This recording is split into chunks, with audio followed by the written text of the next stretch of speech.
off and wanting to get back in the ring here. It's also very, very exciting in a horrifying way to see Forbes and the New York Times coming out and attacking myself by name, Infowars.com. Now, the Forbes article, in a way, is almost positive. I don't know if it's a hit piece or not, because we're called conspiracy theorists and things, but it does admit that we've been right about gold going up in price, and it does admit that MF Global has disappeared all this money, and so people have a right to be upset, but it uses all the standard cliches. The headline is not right, though. We're saying you can't trust the banks, so that's going to elicit the bank run. That's what always causes the bank run. And you already see people in the last few months pulling their money out of the big six mega banks, and you now see them arresting people that come in and try to get their money out. When I first heard that a month ago, I thought, this can't be true. And then I watched YouTube after YouTube after YouTube, where the people would go in and the cops were waiting, and they would, like, say, you're upset today. Why are you so upset, ma'am? They'd be like, I'm not upset. Give me my money. They'd be like, you've got to wait. No, you give it to me now. That's it. Disorderly conduct. You're out of here. So many of these poor people that work for the system really think that they're going to hold the system up by engaging in all this tyrannical activity. The truth is they're going to allow the globalists to end this free republic as it's been known.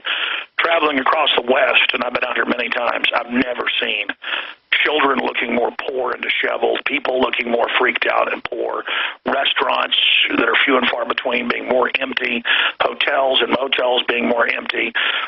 We pulled up to get gas last night next door to a Burger King that was right next to the border with southern Utah and Arizona. It was just on the Arizona side before you cross over into the Monument Valley, Utah area. And I got on video 9 stray dogs, but by the time we got back on the RV and left, there was about 15, with more showing up. Just large stray dogs fighting over scraps of food and following people into the Burger King, growling at them, demanding that they give them something to eat. I mean, it was very, very dystopic. I've never seen anything like this. And I've been out in the West a lot. I've never seen the Indian reservations looking more run down and disheveled. I've never seen the people looking more dejected and freaked out. I've never seen more police, more Forest Service people bugging their eyes out. The only new cars are government vehicles. It is really scary, the things I've seen out here, and I'm going to be filing more of those reports. I've probably got 20 video reports I haven't uploaded yet. You know why? Because there's no internet out here. I mean, you get in towns and sit there in a parking lot for an hour trying to upload a 4-minute clip. So I'll have to file most of these as we're driving back to Austin tomorrow evening. And so I want to challenge everybody out there to be watching Tuesday night at Infowars.com and Wednesday with the Nightly News. We've got Mike Adams, who's going to be hosting the Nightly News tonight. It's Aaron Dykes tomorrow. And I really appreciate the great job they're doing. Rob did a great job. It's so good to see other informed people who can, in some cases, do a better job than I'm doing. God bless them. Plus, that means more targets. I don't like being the only B-17 up here dropping bombs on the New World Order.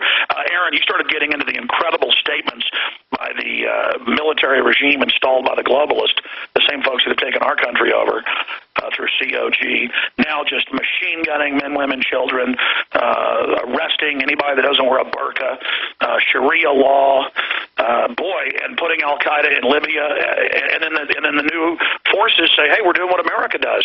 Incredible, Aaron. Well, yeah, you've got the tale of two cities going on, because if you're Syria or some other country they want to run over, then every injustice is totally an outrage. But if you're a U.S. client state like Egypt in the middle of internal civil war, every injustice is just justified because it's just like America. And the quote here is, we saw the firm stance U.S. took against Occupy Wall Street people and the German government against Green protesters to secure the state, said an Egyptian state television anchor yesterday, and thus the implied justification for what I think now amounts to at least 35 murders just from these recent clashes, all because the military will not give up power in Egypt, and they're saying elections would be in 2013 or after.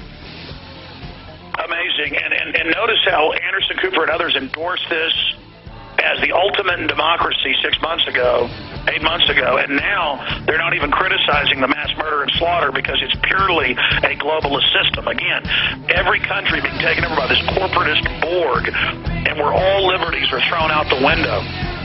We'll be right back with Gerald Celente, Aaron Dykes, Jesse Ventura, Max Kaiser, and more. Don't forget InfoWars Nightly News tonight, 7 o'clock Central.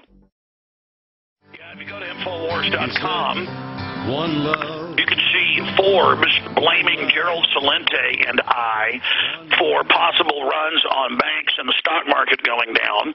Headline, talk show host Alex Jones and guest call for run on banks. Forbes, they've got someone to blame. It's not MF Global's fault. And then there's another little headline from the New York Times blaming my film, The Obama Deception, watched more than 35 million times for free online. Because we want to defeat the globalist. We make powerful films and put them out for free. And they're now saying the guy that shot the White House did it because of the Obama deception. Really a film that calls for nonviolence, a film that points out Obama is a puppet 3 years ago and would betray everything he said he would do. Really. No, they're blaming the Tucson shooting. They're blaming Poplawski, the cop killer. They're blaming this latest thing on the Obama deception. We've proven over and over again because they're scared to death of it.